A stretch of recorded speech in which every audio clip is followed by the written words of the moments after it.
Interference in the 2020 election make a difference? What does the Trump campaign have in the closing days? Plus, we'll dive into viewer questions. All that and more. I'm Bobby Eberle. This is a 13-minute news hour. God bless the United States of America.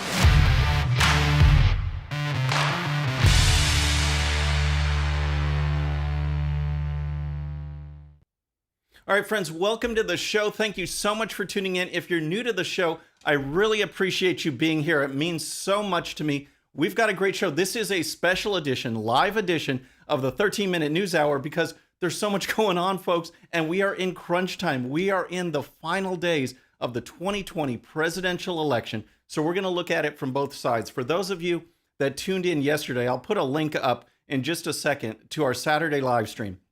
That is where I went over the electoral map. Started from 2016, Trump's path to victory, and looked at what people call the so-called battleground states now. And you saw from our prediction, anywhere from 296 to 322. I really think that 322 to 216 number is realistic. I think that's what we could shoot for, but there's a lot in play, folks. We've got both sides. The Trump campaign has to do everything right in these closing days, and the other side. This is what I want to start off with, the other side, because we've got the Democrats, we've got the left, we've got the media, we have big tech. They are all circling the wagons, all in for Joe Biden.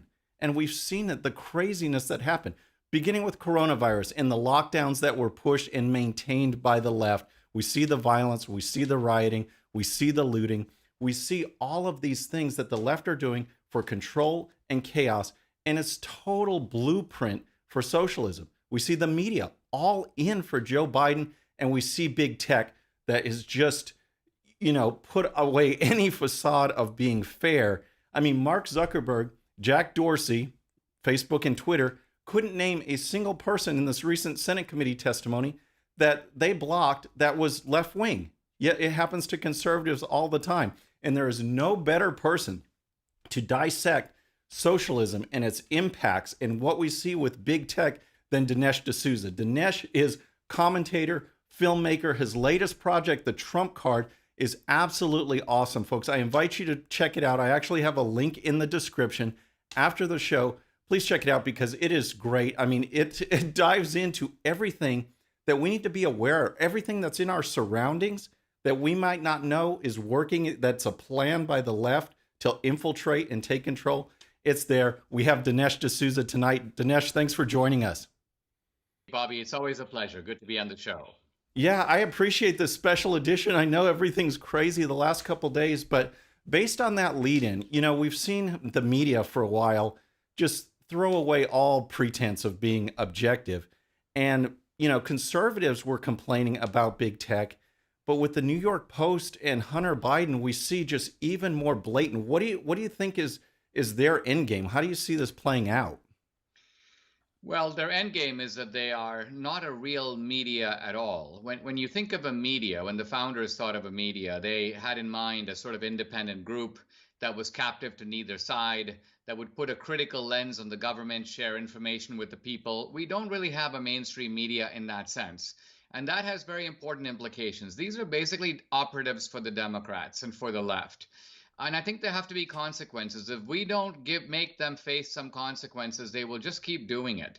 So I propose as a starting point, and this is only the starting point, essentially throwing all those people out of the press room. They're not journalists. That's the reason for doing it. Right. There are people who ask real questions. There are people really covering the news. Some of the videographers covering Antifa and Black Lives Matter, arson, these are the real journalists of America. These are the people actually facing danger in what they do. These other media guys are frauds. The Antifa people say, hey, listen, turn off the camera. I'm about to beat some guy up. I'm going to drag him out of his car. Turn the camera off. I'm about to break a window. I don't want my face to be seen on TV. And these cameramen and reporters obligingly do it. So they're part of Antifa. They're collaborators with Antifa. And if it were me, I would not only take these steps, I would bust them under RICO statutes. I'd go after them as an organized crime conspiracy, which apparently includes journalists. This is not the first time that's happened. Right. So it's been the case before. Digital media, don't even get me started. Hey, Dinesh, let me ask you real quick, though. You mentioned something that I found interesting, and it just made me recall that when President Trump first came in, we had Press Secretary Sarah Huckabee Sanders for a while. He stopped doing those. He stopped doing the briefings. What do you think was the rationale for bringing him back? Obviously, Kayleigh is great, and she's really taking it to him. But what do you think the motivation was to bring a halt to those, but then to bring him back? They must have calculated that that was a way that they could get their message out. Because, see, we're so reliant on the filter of the media, and we sort of need them even though we don't want them. So I think it's really important to figure out ways to have new media that reach not 3 and 4 and 5 million people, but 30 and 40 and 50 million people. That is, in a sense, a Trump re-election buys us time to develop these new media sources, develop alternative digital platforms. So, for example, I went on Parler starting about 8 months ago, just to create an alternative to Twitter. I'm still on Twitter. I just don't like the sword of Damocles hanging over my head. And so I'll probably in the next week cross 500,000 on Parler. Now that's a significant number. I've got, 1.8 million on Twitter, but at some point my Parler number will catch and surpass my Twitter number. Same thing is with Rumble. They're an alternative to YouTube. So I think conservatives need to actively cultivate these alternative platforms and then unleash the full fury of the federal government against the digital platforms if Trump wins re-election. Yeah, absolutely. I've seen this. My show's only less than 2 years old, and so I've been working so hard to grow it. And yet you look at the analytics, you put up a show that I think is not controversial topics, and it's immediately flagged. It's immediately demonetized, and they won't tell you what it does. I'm not someone, me, I'm not someone that rant and raves and does profanity and all this stuff. So I actually get surprised sometimes when I'm demonetized, and I ask them, because I want to change whatever it was, assuming it was, something legitimate, which we know it's not. They can't and won't give you an answer. It's like, what community guideline? You're a nice guy, and I'm a nice guy, but I'm a nice guy who's been through a tough case with the Obama administration, which has made me not quite so nice. So my point being that with these situations, it enrages me. I did a post on Facebook where I quoted Joe Biden saying Antifa is just an idea. Direct quote from Joe Biden's mouth from the debate. Facebook flags it. They say, we're demonetizing you, Dinesh. We're restricting your reach. Why? Quote, lacks context. Now, when you hear this, you're not hearing it from a serious person. Right. It'd be one thing if I could say, well, listen, this is some honest mistake. Let me call up Facebook and talk to some reasonable guy who will tell me what's going on. You cannot do this. These people are insane. There's no having a conversation with them. So the bottom line of it is I'm in the mood ultimately to wreck them because this is what they deserve. This would be like, these people are frauds. I mean, they got their monopolies by promoting this idea that they were sort of like the phone company. They were a platform. You could contact your old friends. You could have robust debate. Now imagine if AT&T started jumping in on phone calls, listening to what you say, telling you can't do hate speech, telling you can't say this, you can't say that, flagging this, flagging that, cutting off your phone service even though you paid your bill. I mean, people would shut down AT&T in 15 minutes. Right. So I think these platforms have got to be put in existential fear for their lives. They need to be investigated for election interference, RICO statutes, antitrust laws, Section 230. There's no limit. Once you get creative prosecutors involved, you'll be surprised how quickly you can put handcuffs on these people. Yeah, absolutely. I mean, 230, I think if we can win, if we can hold the Senate, I think we can. I think President Trump will win as well. I mean, we need to let loose because this has been going on too long, and especially in these closing weeks of the campaign, it's just everyone, you can see behind the curtain. You can see the wizard now, and these people do not care, and we need to come back. I love what you're doing with Parler and Rumble. That is really good stuff, but 230, this isn't, 1995 anymore. I mean, these people have abused this statute. They should be sued. There should be litigation against them. And when Zuckerberg and Dorsey can't even name a single leftist that they've blocked, something is wrong over there. I mean, these people go from Democrat campaigns to top big tech and back and forth and back and forth. It just flows. They are all in it together. And Nobody Yeah. elected these people to police the discussion in America. First Amendment rights are not up for public referendum. Uh, we've all met in our past pointy headed nerds who can do one thing well, who are absolute clowns when it comes to anything else. Look at Jack Dorsey in that hearing. This is like pulling some homeless guy off the street.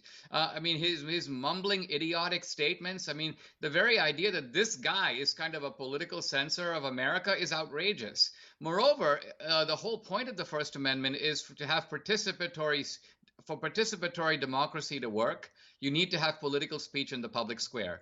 This is the new public square. So the bottom line of it is these people are trying to block normal election activity, which is why the founders put in a First Amendment in the first place. This is a matter of great severity. If Trump is reelected, he needs to take it with the severity it demands. Not to mention the deep state. This is the unfinished agenda of the first few weeks of a Trump second term. Yeah, I absolutely love that. The deep state, that whole aspect of what President Trump is doing is one of the things that drew me to his campaign right away. One was the kind of populist nature that he reminds me of working for the steel man type of guy. That's how I grew up with my father. And then taking on the corruption in the establishment. So what do you see? We wake up, hopefully, shortly after November 3rd, President Trump wins. What do you think we can do? What can these guys do to go after? I mean, is there anything we could do? We'll talk about big tech, but what about the media side of it too? I love what you said about the reason the press briefings came back. What else can we do? Well, I'm going to be President Trump for the first couple of weeks and throw out a few ideas because, I All mean, right. Trump has taken some first steps, which is that he has stopped going, for example, to the White House Correspondents' Dinner. That's a symbolic action. More important action, no more interviews for any so-called mainstream media figures because they're not media. They wear journalistic badges, kind of the way an actor may put on a white coat and pretend to be a doctor. That doesn't make him a doctor. I'm not going to let him take out my appendix. So Trump needs to follow through. See, Trump sometimes acts like he is an ordinary guy, and he's tweeting, oh, this mainstream media bias has got to stop. This deep state business has got to stop. No. Who runs the Justice Department? Trump. I think he needs to sit down with Attorney General Barr and basically say, listen, if it is the case, as it does seem to be the case, that the ringleader of this whole operation has been Obama, if it is the case that Hillary was the instigator of the Russia collusion hoax, these people need to be arrested now. In other Right. words, they need to be put in handcuffs and indictments need to be brought. And if you don't want to do it, I'm going to put you out on the street tomorrow and bring in somebody who will. So the bottom line of it is there's none of this nonsense of basically letting these sort of bureaucratic characters who are extremely unreliable run these things. At the end of the day, equal justice under the law demands that this justice be enforced in an even-handed way. Now, again, I'm saying this because, I was locked up 8 months overnight for a $20,000 violation. By the way, giving away my own money. Can you imagine how I feel about Hillary Clinton and Biden run Right. an international crime spree, taking family members' loans, collecting millions of dollars and sitting on the dining table and splitting the suitcase of cash? I Right. mean, this is outrageous, and these people have to be held to account. Well, I love this President D'Souza. I like this angle of these next couple of weeks because again, yeah, if you control the Justice Department, you have to go after these folks. And I would never sit like that 60 Minutes interview. Absolutely outrageous to watch the unedited version and see how one-sided and lopsided it is. In these closing weeks, we saw what happened with the New York Post, but quickly, if we could dive into the actual story, the actual Hunter Biden story, what are the key points if we have a chance right now, we're speaking to the American people, those few undecideds, the ones that are waiting till election day. What does that story actually mean? Not just for the big tech censor side, but for Joe Biden himself. What it means is that it's now been, I think, incontrovertibly established that Joe Biden is a kind of crime family boss. And this is not about Hunter Biden. Hunter Biden is a crackhead. The only weirdness about Hunter Biden is why Joe Biden would put a crackhead in charge of his international collection agency. But it's Joe Biden who's been running the show. Look, in the movie Trump Card, we focus also on the two brothers, James Biden and Frank Biden. Right. James Biden got a contract to build 100,000 homes in Iraq. This guy's not a builder, but Joe Biden was the point man on Iraq. Frank Biden, the other brother, went to Jamaica and to Costa Rica with Biden. Biden was meeting with Prime Minister Arias. Frank Biden was cutting side deals with Costa Rican officials to give him money for green energy projects. This guy is an unsuccessful real estate agent in Florida. He can't build green energy. So this is a whole scam operation, similar to the Clintons, by the way, except they used a foundation and Biden uses extended members of his family, including apparently his son-in-law. Yeah, absolutely. And on that side, so we've got this Joe Biden incident, which I think this whole issue disqualifies him. It's so corrupt. He's compromised. I mean, pay for play, you name it. The other thing that we have to worry about, because I think everything from the election perspective is trending in a really great direction. What about the mail-in, the potential for fraud there? The Democrats are trying to say that this is going to be a red mirage or whatever. How do you see that playing out, say, by Friday or something this week? Do you think it'll make a difference, or is the victory going to be strong? I think it's going to be strong. And see, with these guys in the media, almost everything that they say is a two-faced lie. They'll say things like, we don't think that the Hunter Biden story moves the needle, right? If that's the case, why don't you report it? If it doesn't move the needle, you shouldn't be scared of it. Why is it on the front page of the New York Times? They know it does move the needle. So their way of saying it doesn't move the needle is partly a way of saying don't pay it. I also think that a lot of these polls are intended to prop up Joe Biden for the simple reason you've got this ridiculous candidate. I mean, he's a preposterous individual, and they've got to give him an air of inevitability. So they go, oh, this guy's bound to win. It's kind of like, he's got this emperor. He's completely naked. You go, oh, he looks amazing. He looks amazing. Every kid can see he's got nothing on. Right. That's the case with Biden. He's an absolute embarrassment. We know he's not only a senile dotard, he's also corrupt on top of it. Yes. And if the American people saw this Biden, there's no way the guy would even be competitive. He's the worst of all the 16 Democratic candidates, and somehow they gave him the nomination and pushed everybody else out. So bottom line of it is I think Trump's going to win. We need to be ready for any uproar that the left sort of fabricates at the end of it, as if to say, you stole the election from us. No, we beat you fair and square, just like the last time, and we're not going to tolerate any nonsense from you after the election, so please be aware of that.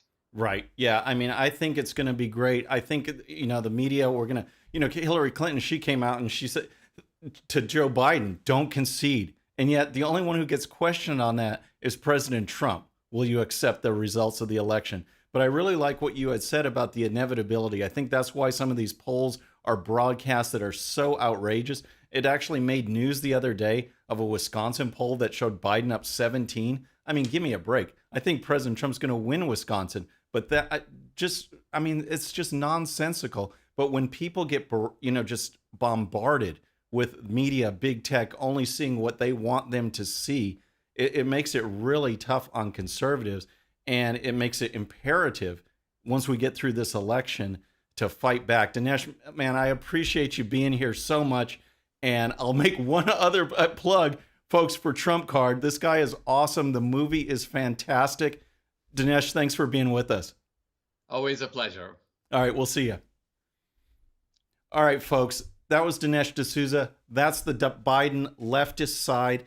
And you see what he says. I mean, it's just so tough what we are facing. But I really like what I have seen from the Trump campaign, especially from the last, I'd say, 5 weeks on. 5 weeks on, when they were ready to hit the home stretch, when President Trump emerged after his coronavirus, every single thing has fallen into place. I went over the electoral map yesterday. I think it's going to be strong, and it's because he's doing everything right. What do you want a candidate to do in an election? You want them to make the case of why they should vote for you. And that's two things. That is, it's telling what you have done and what you will do, but also contrasting with what the opponent will do. And that's why I think it's very important, and he's been doing it in his rallies, to talk about the economy, talk about coronavirus, talk about energy in places like Pennsylvania, but also talk about this Hunter Biden incident and what it does to Joe Biden, because people can understand corruption, they can understand big tech censorship, and it's a perfect part of his overall strategy. So to talk better, rather than me just going on, we've got a great special guest. But first, if you're new to the show or you haven't subscribed yet, please subscribe. And when you do, please hit that bell so you'll be notified. We're making our push for 100,000 subscribers by Election Day. 100K by Election Day. We need less than 1,200. We need 1,100 and a few more to meet the goal. I can't believe it. We started this in April with 60,000 subscribers. We're about to hit 100K. Can we do it by Tuesday? Can we get 1,200, 1,100 more? I think we can with your help. So please spread the word. So next, we're going to talk to Mercedes Schlapp because she is absolutely awesome. I have to give a special shout out to Matt Thayer because this guy, he is the director of The Trump I Know, which is a documentary. After you watch Trump Card, you got to watch The Trump I Know because he interviews Laura Trump and Kaylee and Mercedes Schlapp. He was instrumental in helping set up this interview. Great guy. Please check out that movie as well. But that leads us to Mercedes. She was the director of strategic communications in the Trump administration, in the White House, before she moved over to the campaign side. Now she's senior advisor for the campaign for strategic communications. Mercedes, thanks for joining us this evening. Thank you so much, Bobby. Well, I want to dive into it. We only have a couple days left, so we're in closing argument time. And one of the things the media keep talking about are suburban women. Now, President Trump has gone around, he's talking about coronavirus and the economy and security. How do you think that message is playing? And what do you see that demographic doing in these closing days? Well, the economy and the growing economy under President Trump has been an important message that we've been talking about as we've gone across the country. I just have been traveling with Ivanka Trump in several key states, including North Carolina, Pennsylvania, Michigan, Wisconsin. I also spent a lot of time in the Women for Trump bus tour and hit every single one of these targeted states. And I got to tell you, what you find and the conversations we've had, it's talking about the economy. That is critical, that President Trump has been able to rebuild a strong economy. We saw this with the GDP numbers that just came out this past week with 33% growth, and also, that being one of the largest growths in history for this quarter. And also, in addition to that, we also see this message of dealing with COVID, combating COVID. The fact that the president is working with Operation Warp Speed to ensure that we get a vaccine developed, that we get the therapeutics to market. But also, more importantly, is that the president's focused on reopening up our economy and reopening up our schools. And for moms, and I got to tell you, I'm a mom of 5 kids. Right. We know that virtual learning does not work for these children. The mental health strain that I'm seeing, even with my own kids, is very, very tough. And so while the Democrats are more focused on absolute control and power of the American people, and Joe Biden has made this decision that he's going to move forward with a lockdown approach of America, as he referred to it, as we're going to go through a dark winter. President Trump is saying no. President Trump is saying we can open our economy safely. We can open our schools safely. In addition to that, the third real important piece of this is safe communities. President Trump has said he's a president of law and order. There's obviously major concerns. We're already watching in Washington, D.C. and other places like in California. They're literally boarding up small businesses in many of our streets because they're very concerned that there's going to be riots and looters the night of the election. And for moms, safety in their communities is critical, and that's why the president stands for defending the police as opposed to Joe Biden, who is focused on defunding the police. You're right, absolutely. And with me, I have a daughter who just finished college, but my son was going through his senior year. He was going through his senior year with this lockdown. So he got it the last semester of this at-home stuff. And it's not the same. As you just said, it is not the same. The science, the data that the Democrats always like to talk about show that we should be back in school. But let's talk about Joe Biden, because he's trying to basically co-opt these issues on coronavirus, even the economy. It's almost like Pee Wee Herman, going back at him, just saying, I know what you are, but what am I type of thing, taking these same issues. And it's just outrageous for people to think that Joe Biden could do better on the economy when he is ready to just embrace socialism. So on a personal level, I mean, what do you think about when he's talking about this big government, social type programs, and people, some of them are willing to embrace it, but I don't think that message is selling. Well, the reality is when Joe Biden says, "What am I?" He doesn't even know what he's running for, what You're state right. he's in, and who Yeah. he's running against. So that makes it quite a challenge for Joe Biden.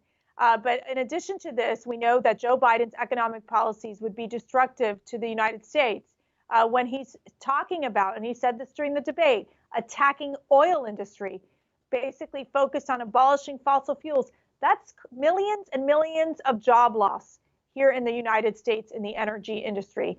When he's talking about, for example, a $4 trillion tax burden on American families, he says he's going to repeal President Trump's tax cuts. We know what that means. It's going to impact the middle class and small businesses. And so what we know is that Joe Biden has been listening for far too long to the far left of his party, where we know he picked Kamala Harris as his running mate, the most liberal senator in the Senate, who not only co-sponsored Medicare for All, which is a socialized medicine legislation that would eliminate 180 million private healthcare insurance, but also we're looking at the fact that she co-sponsored the Green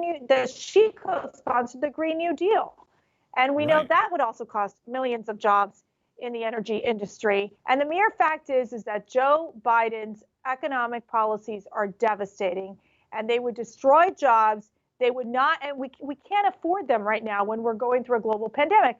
And what we've seen with President Trump is that his economic policies have worked. You're talking about renegotiating trade deals with Mexico and China, the USMCA, which is the largest trade agreement that has helped and protected American workers.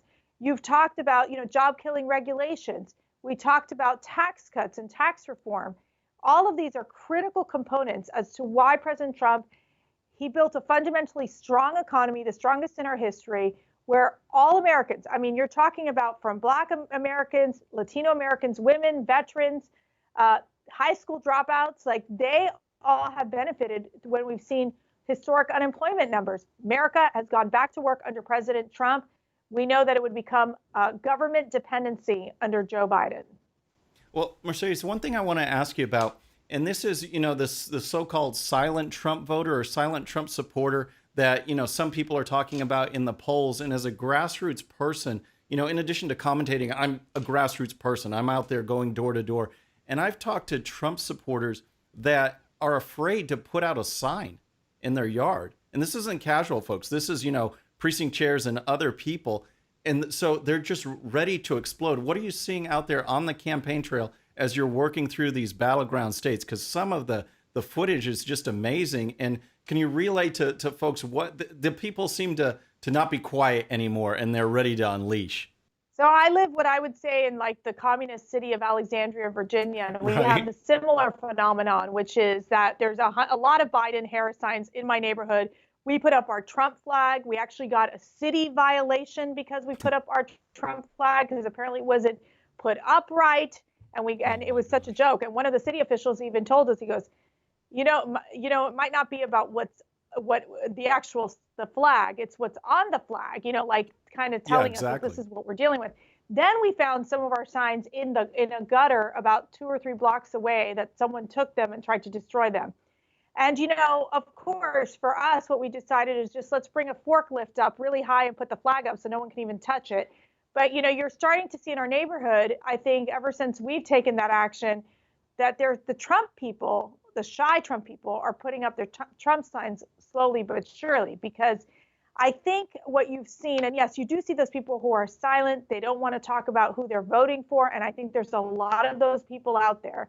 But I also think this time around, I've seen more people who have never been involved in politics before be very loud, very bold, and stand up with President Trump. It's why you see these amazing caravans, organic, not planned by the campaign, not organized by the campaign. In the state of Florida, you see these boat parades all over the country. Let me tell you something.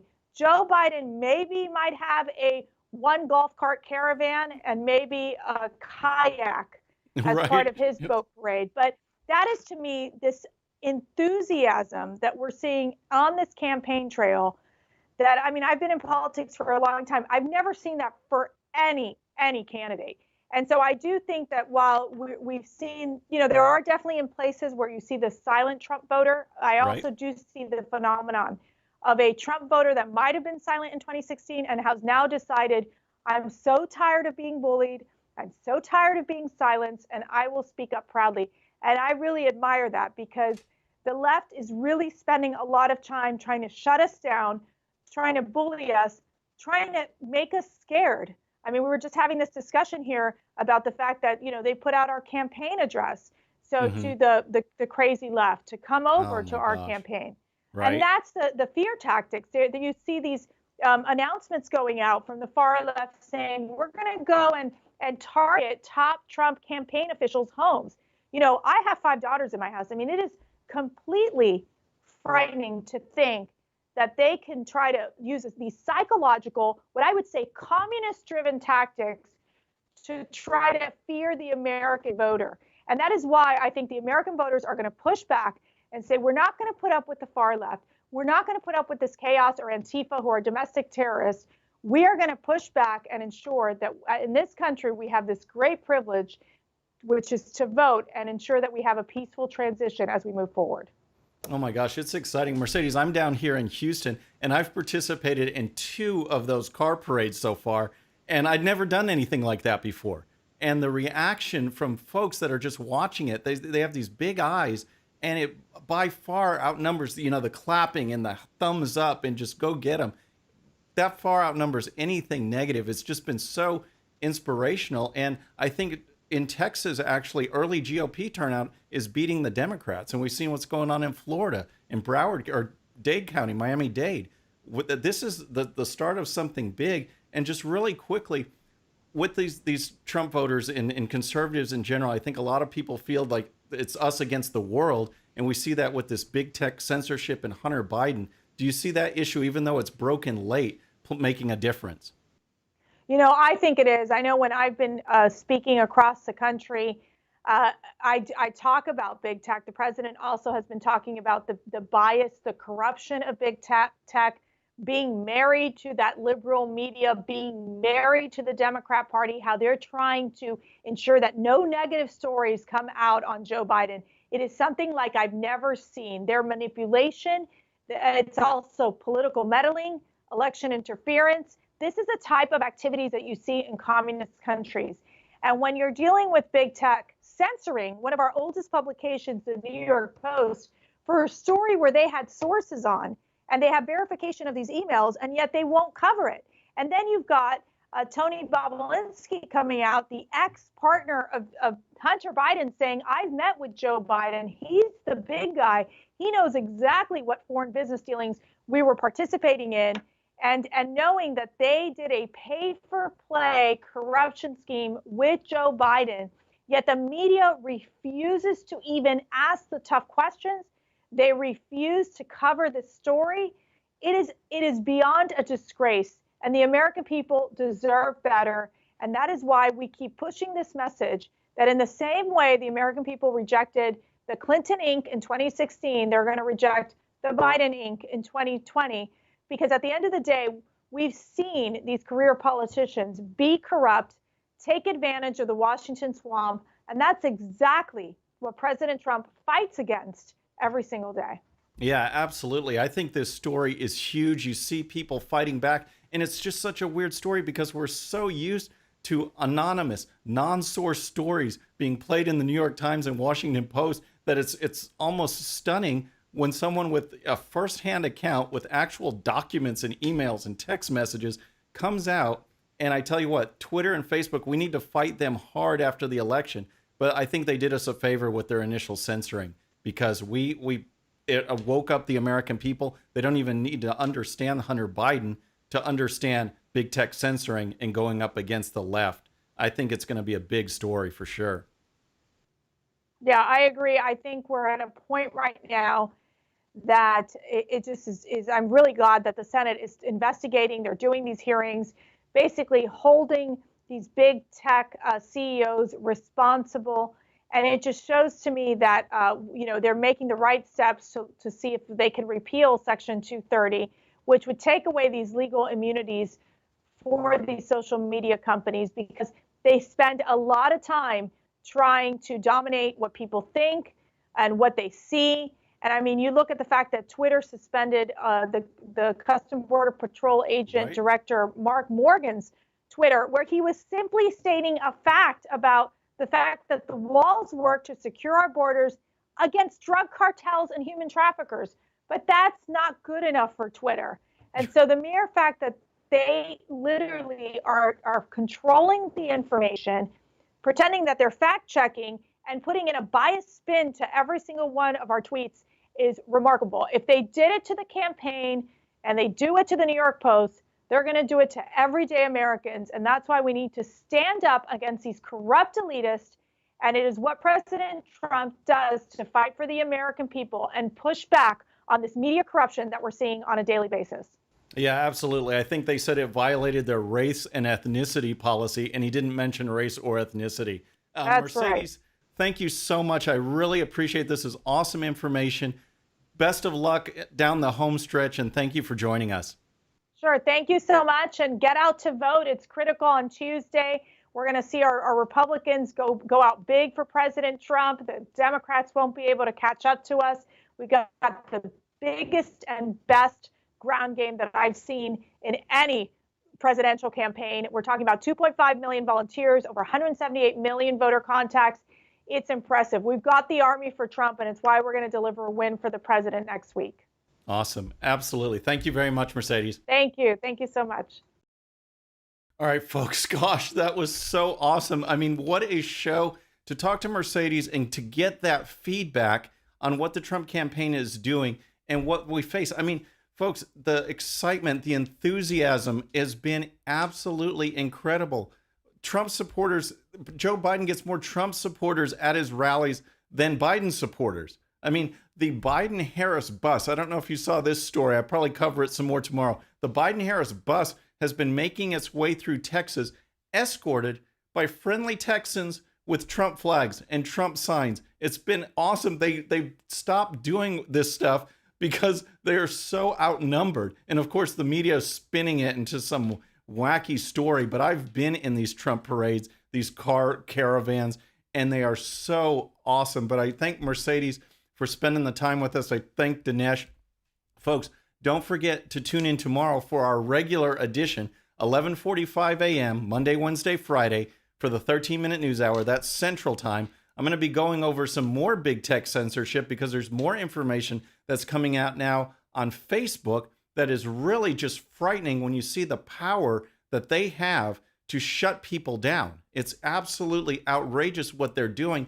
And yet, as Dinesh said, and Mercedes talked about with Hunter Biden's story, big tech, we have to fight back. We have to fight back against these guys. Let's put all our energy into getting through Tuesday, another victory for President Trump, holding the Senate, which I think we can do, and then move on to going after these folks, fixing up the media, fixing up big tech, because we have to have our voices out. That's the only thing, folks. They can't win on the issues. They can't debate. You saw my debate against 3 leftists. All they do is talk over you and get mad and kind of freak out and do this kind of shaky thing. It's a little bit weird, but they can't debate the issues. So what they have to do is they have to result to voter fraud or stopping your messages or throttling you or blocking you. That is what we're seeing, or not reporting actual news stories.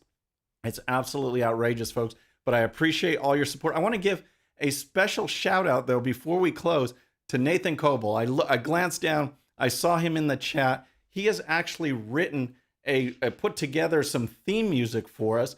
We can use it for our Trump victory as well, but also us hitting that 100,000 subscriber mark. We actually have celebratory music thanks to Nathan Coble. And I invite you guys to stick around because we always have a post-show chat. I'll jump in there, say hi, answer some questions there as well. But folks, that wraps things up for today. And before you go, though, please subscribe. And when you do, please hit that bell so you'll be notified. And we'll see you next time. I'm Bobby Eberle. This is a 13-minute news hour.